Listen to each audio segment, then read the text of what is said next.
طبعا دستوركي قيبه سؤال ساعات halkan loo hadlayo oo cutubkii tobnaad ilaa 15 waa wax aad iyo aad u qurux badan in halkan uu soo gaaro maaragtay dastuurkii uu soo gaaro waxaan rajaynaynaa in la dhammaystiri doono oo baarlamaanka markii la horgeeyo sidii kuwii hore maaragtay loo horgeeyey in uu ansaxi doono oo bulshada Soomaaliyeed ay ka bixi doonto mugdiga maaragtay ku daraaran dastuurka ku gadaaran oo dadka Soomaaliyeed xuquuqda iyo waajibaadka xaqa ay leeyihiin iyo waxa ayaga waajib loogu leeyahay intaba ay u caddaanayaan maxaa yeelay dastuurku intaasuu caddaynaya sida hay-adaha federaalka kala duwan ay u shaqada u kala leeyihiin sida mas-uuliyiintu shaqada u kala leedahay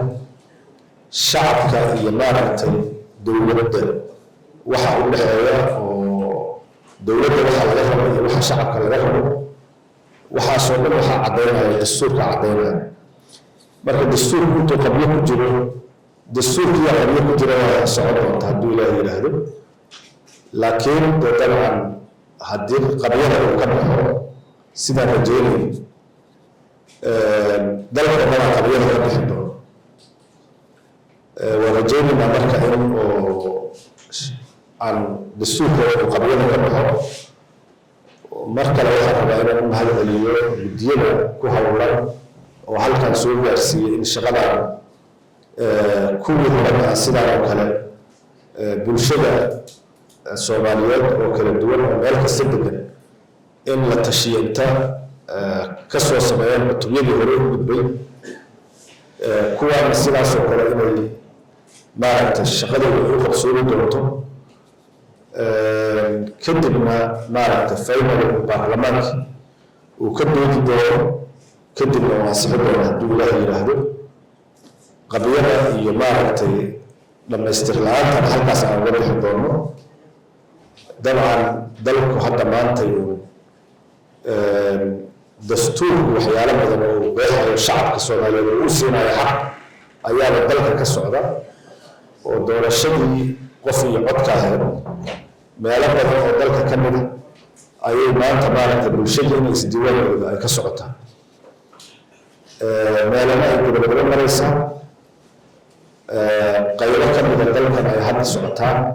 qaybana ay ku socotaa maalmaha soo socota ay bilaaban doontaa qaybana hore ay uga qabsoonto marka dee dastuurkooda ku qeexata dabcan xuquuqda bulshada ay leedahay ayay ka mid tahay magaalada Muqdisho hadda waxaan isleeyahay shacabka ugu badan meeshu iska diiwaan geliyo wey 15 bishan ayaa la soo gudbin doona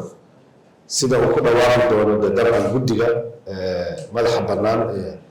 doorashooyinka laakiin annaga ka maamul ahaan sharaf weyn ayay noo tahay shacab gaaraya ilaa 1 milyan ku dhawaad inuu maanta isdiiwaan geliyey diiwaangelintaas meel gabagaba ay marayso waa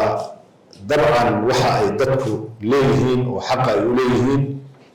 maalin dhowna aan rajeynayna inay maaragtay madaxdoodii ay soo dooran doonaan golayaashoodii deegaanka kuwii maaragtay maamulkii sare oo gobolka waxaasoo dhan in la soo dooran doono meelo badan oo ka mid a dalka horey uga dhacday meelo kalena hadda ay ka dhici doontaa iyada marka waxaas oo dhan waxay muujinayaan sida quruxda badan oo waxay u socdaan dabcan dastuurkaana caddayn doona oo wax badan oo ka mid ay ku jiraan waxaan hadda maanta ama ha noqoto dad isdiiwaan gelinaya ama ha noqdo kuwa codayn doona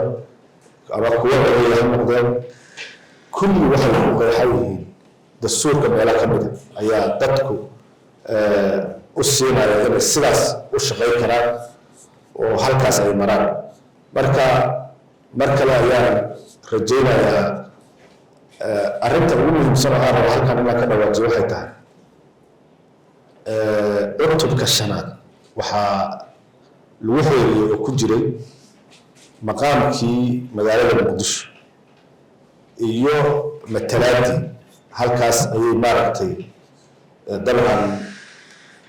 gobollada waa la geeyey dadka aftiya laga qaaday maadaama meeshaan caasimadda ay tahay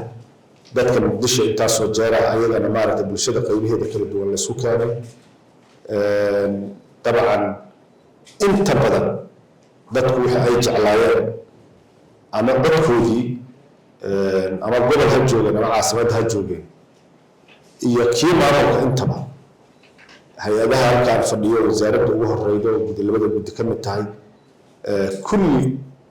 fikirkooda waa caddaa taladooda waa caddeen halkaasay lagu qeexay hadda waxaan rajaynaynaa hadduu ilaahay yidhaahdo in sidii ay jeclaayeen dadka reer muqdisho iyo maamulkooda inay iyaguna ay noqon doonto hadduu ilaahay yidhaahdo annaga kulley dee wax xaggeena ku dhimanaa ma jirin haddii ay noqoto la tashigii bulshada iyo aaraadeena inaan caddayno iyo waxa aan rabno dabcan waxaan rajaynaynaa iyadoo wasaaraddu maaragta hawshaas hormuud ka tahana inay